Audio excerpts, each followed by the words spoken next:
comment faire pour qu'un homme te choisisse toi? Je vais être plus précis, comment faire pour qu'un homme qui est bon pour toi te choisisse toi? Tu le verras ce que je vais te proposer dans un instant, donc reste bien accroché.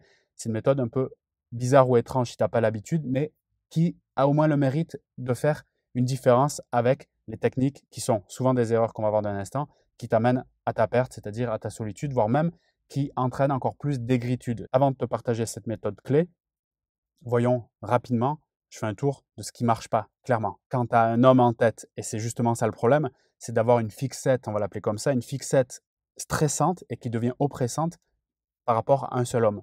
Cette fixette, ça amène le stalking, comme disent les Américains, c'est-à-dire je vais fouiner sur les réseaux, les stories autour de lui, ses amis, son adresse, etc. Je veux essayer de voir tout ce qu'il fait quand il n'est pas avec moi.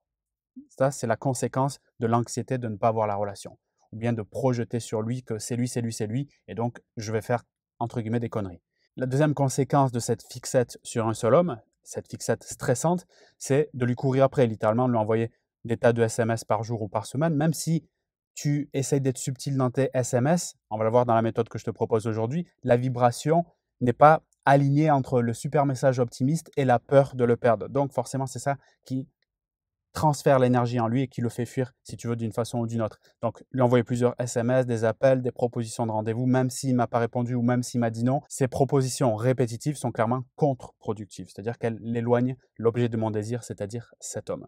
Et petit à petit, bien malgré moi, cette fixette stressante sur un seul homme m'amène à perdre ma vitalité, à développer de l'aigritude. Qu'est-ce que c'est l'aigritude? C'est j'ai enchaîné des déceptions et petit à petit, je m'éteins. Je ne me rends même pas compte. Et donc, cette énergie, je l'ai en moi. Et quand je suis en rendez-vous, quand je suis en SMS avec lui, il la ressent, il la perçoit. S'il y a bien une chose essentielle à apporter, à incarner même, je dirais, dès le début de la rencontre jusqu'à la relation et même, si possible, tout au long de la relation, je ne dis pas à 100%, mais en tout cas, le mieux possible, c'est d'amener de l'énergie positive, de l'optimisme, de l'enthousiasme, un minimum. Et quand on est aigri, c'est tout à fait l'opposé, puisqu'on est dans la négativité, on rumine, on n'y croit plus. D'accord? Donc, attention à ça.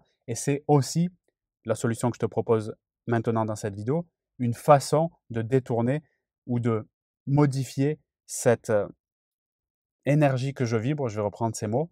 Par exemple, le fait d'être aigri, de perdre ma vitalité, d'avoir peur, d'être angoissé, de modifier ça pour transmuter, pour changer, je dirais, ce que je propose, c'est-à-dire mon être, ce que j'amène sur la table. C'est très important. Plus on a conscience de ça, c'est de l'intelligence émotionnelle, plus je peux développer mes compétences relationnelles, c'est-à-dire faire des choses, avoir des attitudes, des postures qui, elles, seront plus séduisantes pour un homme qui me correspond. Je dis bien un homme qui me correspond, pas celui que je crois être le bon pour moi, c'est-à-dire celui sur lequel je fais une fixette actuellement. C'est très important ce que je dis là parce que on va y arriver. La méthode que je te propose ici, et c'est ce qu'on fait quand on travaille en accompagnement, c'est la base de la base. Ici, je te donne des clés vraiment pour que ça puisse déjà ne serait-ce que t'éclairer, voire même t'inspirer pour aller dans cette nouvelle direction. L'idée, c'est de ne plus être sur lui, puisque quand je pense à lui quoi faire, mon énergie, mes pensées, mon attention sont tournées vers lui et uniquement lui. Et donc, en fait, je risque de me perdre, de m'oublier, d'aller dans des situations qui ne me conviennent pas, qui me déplaisent, mais juste parce que soit j'ai peur d'être toute seule, soit j'ai peur que ça ne marche pas, soit je pense que c'est lui, absolument lui, ben, je vais faire des choses qui en fait ne me correspondent pas vraiment et donc m'amènent à ma perte. Je m'oublie, je me suradapte. On veut éviter ça absolument. Si tu l'as fait par le passé, tu sais que ce n'est pas bon pour toi. Je parle vraiment sur la durée. L'idée pour toi, c'est justement de trouver ce qui te correspond à toi. Et tant que tu n'as pas ça, c'est juste mort dès le départ.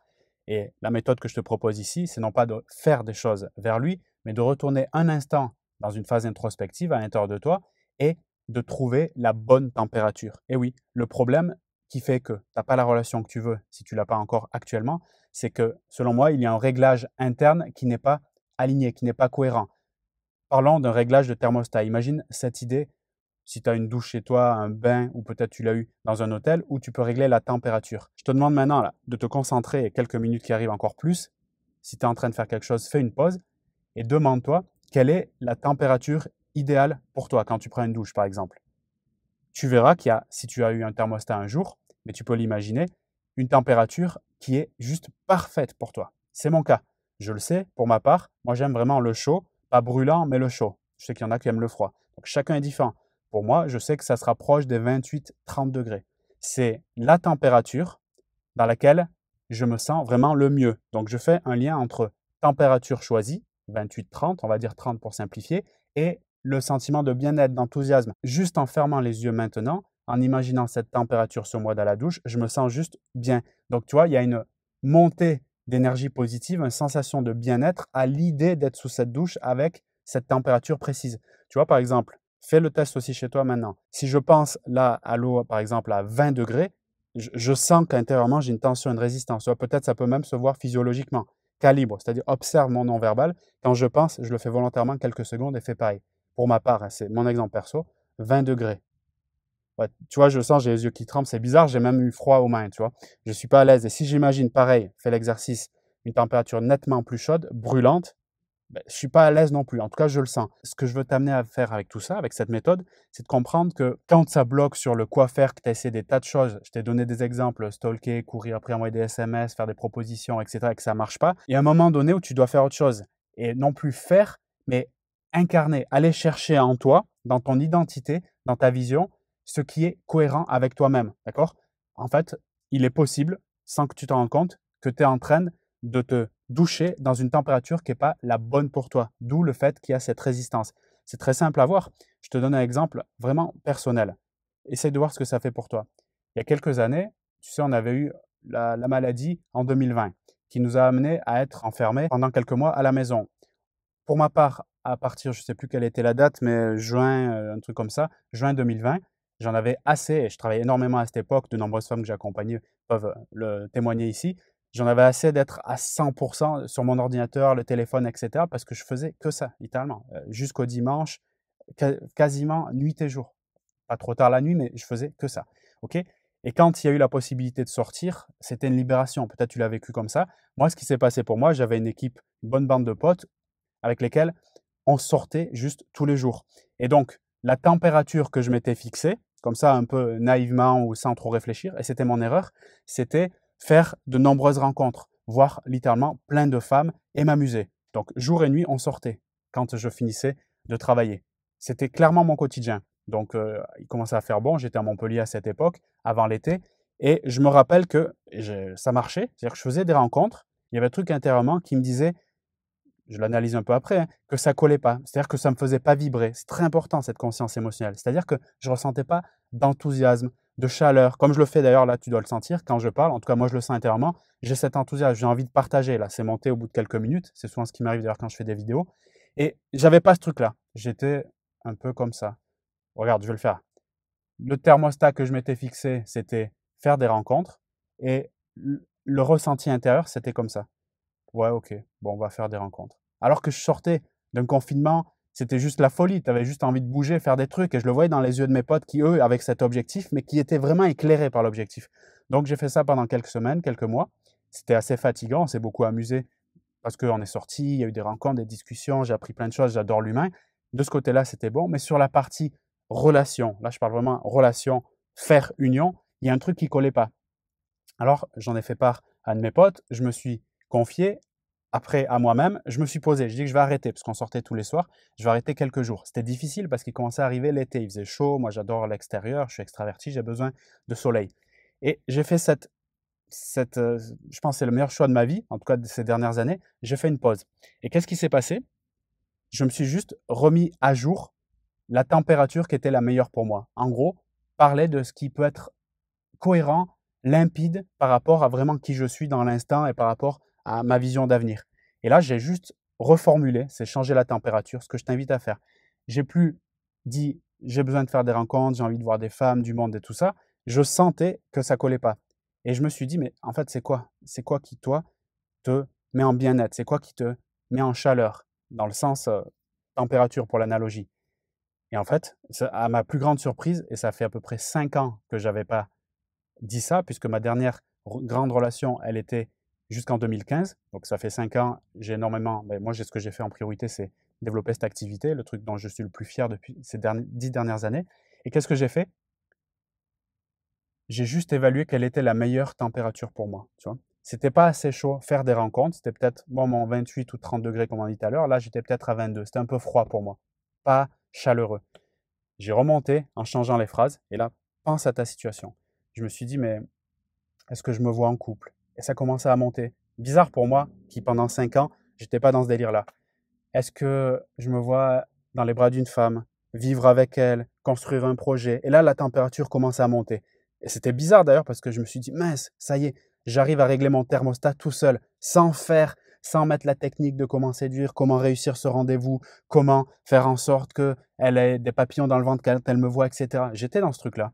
Et là, j'ai commencé à monter, jusqu'à, ben ouais, je me vois en fait avec une femme construire quelque chose, simplement. Juste avec une femme qui a mes valeurs, qui a des critères qui correspondent. Et là, j'ai commencé à élaborer qu'est-ce qui est bon pour moi en pensant à une femme qui fait aussi du développement personnel, qui comprend, en tout cas qui s'intéresse à la psychologie relationnelle, qui veut développer cette intelligence à la fois émotionnelle, relationnelle, qui a aussi des projets qui correspondent à ma valeur, donc c'est-à-dire liberté, voyager, faire plusieurs pays par an, c'est ce que je fais depuis des années, depuis en tout cas que les frontières ont ouvertes.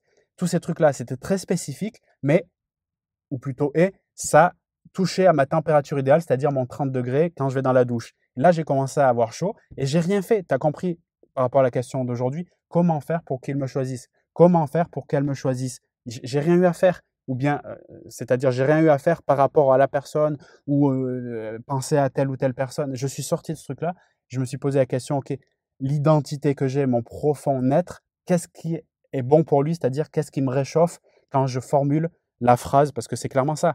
Quand je mets le narratif dans ma propre tête, l'histoire que je me raconte, quelle est celle qui me fait le plus de bien et dans laquelle je me sens le plus aligné, qui me correspond vraiment, en sortant du truc de penser à telle ou telle femme avec laquelle j'aurais pu faire une fixette et sortir de ce truc en disant, OK, je prends la hauteur de vue, qu'est-ce qui me donne du bien-être comme situation? On pourrait dire ça comme ça. Et quand j'ai trouvé ce réglage parfait, parce qu'il y en a un, je ne parle pas de l'homme ou la femme parfaite, c'est pas ça, je parle du réglage parfait de thermostat. Ça, j'y crois parce que je l'ai vraiment expérimenté. Quel est le thermostat parfait? En gros, quelle est l'histoire dans laquelle je me vois qui, quand j'y pense, me donne chaud au cœur et ça me semble simple, facile. J'ai pas de résistance parce que ça, c'est très important. Je sens pas qu'il y ait une peur, une anxiété ou c'est trop loin de moi ou j'ai pas la foi, quoi que ce soit. Je sens que c'est vraiment facile, fluide, normal. En fait, c'est ma vie de maintenant d'être dans cette relation avec cette femme qui correspond à ces critères qui sont les miens que j'ai évalués et qui, je pense aussi, je peux lui apporter des choses pour qu'elle grandisse aussi, qu'on construise ensemble, que ce soit un vrai partenariat. Toi, je redis les mots qu'en fait qui sont venus à cette époque. Et là, qu'est-ce qui s'est passé? Je déconne pas, à toi de voir après ce que ça fait pour toi si tu fais le job. Une semaine, c'est pas 2 ans, 4 ans. Une semaine après, j'ai fait la rencontre qui aujourd'hui, clairement, me permet d'évoluer, de grandir selon les termes que j'avais définis à cette époque-là. Pas 2 mois, 2 ans ou 10 ans, une semaine. J'étais le même Vincent. C'est-à-dire que mon travail de développement personnel que j'ai fait sur la durée, il continue, il grandit, c'est même exponentiel depuis. Mais du moment où j'ai fait ce travail dans ma tête, d'accord, juste de choisir la bonne température, c'est-à-dire me raconter une histoire dans laquelle je me vois être. Mais je n'avais pas une image précise de son nom, son prénom, d'où elle vient, son âge, sa race, même son statut social. Je n'avais pas tous ces trucs-là. Ça peut être des critères. En gros, ce que je veux dire, ce n'était pas précis de l'ordre de la taille qu'elle fait ou les trucs comme ça. C'était plus une sensation, comme la température. C'était ça qui est très important. Je me vois dans cette température, qui est cette relation, et en m'y voyant, ça suffit. J'ai rien fait de plus. Tu sais, c'est comme, par exemple, imaginons un basketteur ou un footballeur qui a un certain niveau en basket, on va dire ça, et qui, sans doute, parce qu'il fait ce travail-là de bon thermostat par rapport au club dans lequel il pourrait être, il se sent aligné avec ce truc-là, il s'y voit en fait. D'un coup, une semaine après, tu as un agent qui l'appelle pour aller dans un super club qui va le faire passer de statut d'amateur à une star internationale la semaine d'après. Il joue pas mieux la semaine d'après. Il n'a rien fait de plus techniquement parlant, hein, en termes de qu'est-ce qu'il faut faire comme jeu avec ses mains, etc., ou viser des paniers. Il n'est pas meilleur en une semaine, d'accord? Mais par contre, il s'est mis sur un niveau d'énergie qui fait que c'est rendu possible pour lui d'être dans ce club où il va être connu internationalement. Il va aller dans des émissions de télé, etc. Bref, il va avoir une notoriété, sans doute aussi de l'argent, la richesse spirituelle, plein de choses, j'imagine. Juste parce qu'il s'est calibré avec ce qui est bon pour lui. Peut-être que pour un autre basketteur, ça aurait été non pas d'être une star internationale dans un grand club, mais d'être le meilleur, je ne sais pas, pivot ou ailier dans son club à lui et de faire son truc à lui dans ce petit club local où il va s'épanouir parce qu'il y a une petite tribu qui va s'intéresser à lui, il va apporter de la valeur dans ce truc-là. En fait, chacun est différent, c'est ça que je veux dire. Moi, je prends des exemples ici pour vraiment t'inspirer et que tu comprennes ce concept de la bonne température. Donc, tu peux te dire, pour aller plus loin dans ce truc-là, que ce soit concret, demande-toi l'histoire que tu te racontes par rapport à la relation que tu as envie de créer, si tu t'y vois, si tu y croit réellement. Parce que si tu n'y crois pas, on parle ici de croyance dans l'histoire que tu as. Moi, j'y croyais. Quand je me suis mis sur cette température-là, j'y croyais. En fait, c'était même normal. Je ne l'avais pas encore physiquement dans ma vie, cette relation, mais dans ma tête, c'était déjà fait. C'était déjà fait. Au même niveau que si tu te dis, je vais le dire dans mon exemple, je n'ai pas ton prénom là, je m'appelle Vincent. Tu vois, ça, c'est ma température 30. Oui, ben, je m'appelle Vincent. Il n'y a même pas de discussion. Je suis dans une voiture pendant que je fais cette vidéo, niveau 30, tu vois, là, bien-être. Pendant que je fais cette vidéo, le soleil est sur mon visage et ça m'est fort agréable. Bien qu'il fasse 2 degrés dehors, et là, j'ai chaud à l'intérieur, tu vois. C'est juste un fait, j'y crois et c'est bon. Tant que ce n'est pas aussi fluide que les exemples que je viens de proposer, quand tu parles de la relation que tu veux, ça veut dire pour moi que tu n'es pas sur la bonne température. Donc, il y a encore des réglages à faire. Donc, on parle vraiment d'incarner au niveau de l'identité. On est dans la verticalité. Qui je suis, qu'est-ce qui est bon pour moi, qu'est-ce que je vois, qu'est-ce que je crois. Et je rappelle, plus tu as eu des déceptions, que tu es aigri, je reprends ce terme, plus tu vas être en difficulté pour faire ce que je suis en train de faire. C'est normal. Contacte-moi dans la description de cette vidéo, on prend un appel ensemble, on va pouvoir débloquer ça si tu n'arrives pas à le faire toute seule. Parce que je te dis, c'est vraiment le pilier central sur lequel, encore une fois, tu verras très peu de vidéos qui vont te parler de ça parce que, un, la plupart des coachs ne le savent pas et deux, s'ils le savent, soit ils se disent c'est pas intéressant, soit ils se disent c'est secondaire et ça ne marchera pas. Alors qu'au contraire, si tu bloques sur le faire, je reprends les niveaux de Dilts, Richard Dilts, un compétent, peut-être même le meilleur coach du monde, qui a inventé, théorisé cette fameuse pyramide des 5 ou 6 niveaux. Ça dépend comment on la regarde. J'en parlerai plus tard. Je sais que celles qui écoutent ça maintenant, c'est les vrais, d'accord, qui sont allés au bout de la vidéo. J'en parlerai plus tard si ça t'intéresse dans d'autres vidéos.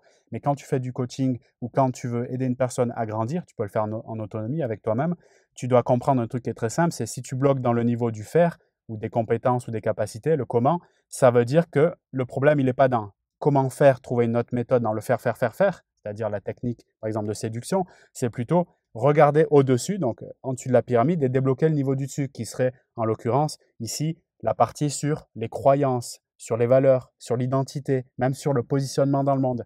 Si je suis cette femme qui a une belle relation avec un homme engagé, disponible, exclusif, et qui a envie de partager avec moi, là je donne un exemple de phrase, il y a un truc qui se passe, si je suis sur ce bon thermostat, c'est sur ma bonne température, j'aurai plus de problème sur le quoi faire, quel SMS envoyer, est-ce que je fais silence, est-ce que je fuis pendant qu'il me suit. Là, je suis fatigué de tout ça. Non, tu n'as plus ce problème-là parce que tu as résolu le problème sur le niveau au-dessus. C'est souvent moins sexy d'en parler. Effectivement, ça fait moins vendre que de parler d'un changement d'identité, de croyances, débloquer des croyances limitantes vers des croyances ressources ou carrément changer son positionnement dans le monde, se regarde un peu plus au niveau spirituel. Mais c'est pourtant ça qui fonctionne. Donc, on parle des niveaux de changement, des niveaux d'évolution. Si ça te paraît encore un peu abstrait, que tu n'arrives pas à le faire toute seule et que tu veux mon aide et que vraiment on débloque les choses sérieusement, ayant un échange téléphonique ensemble, le lien est dans la description de cette vidéo pour pouvoir réserver ton créneau. C'est un appel que je t'offre, c'est gratuit et à partir de là, on verra si c'est nécessaire d'aller plus loin ensemble et de quelle façon. Mais le premier appel est gratuit, n'aie pas peur d'y aller parce que tu vas déjà avoir une vision différente de ta situation, le simple fait d'en parler. C'est extrêmement puissant. Je te remercie pour ton attention. Merci pour la présence que tu as eue durant cette vidéo. Ce n'est pas forcément évident parce que je suis parti dans un mode un peu masterclass, mais j'assume. Si tu as une réaction, tu peux également la faire sous la vidéo et pense à t'abonner, ça fait toujours plaisir. Moi, je te dis à très bientôt pour l'appel découverte si tu veux vraiment accélérer le processus d'épanouissement amoureux et pour d'autres vidéos éventuellement sur la chaîne. À très bientôt.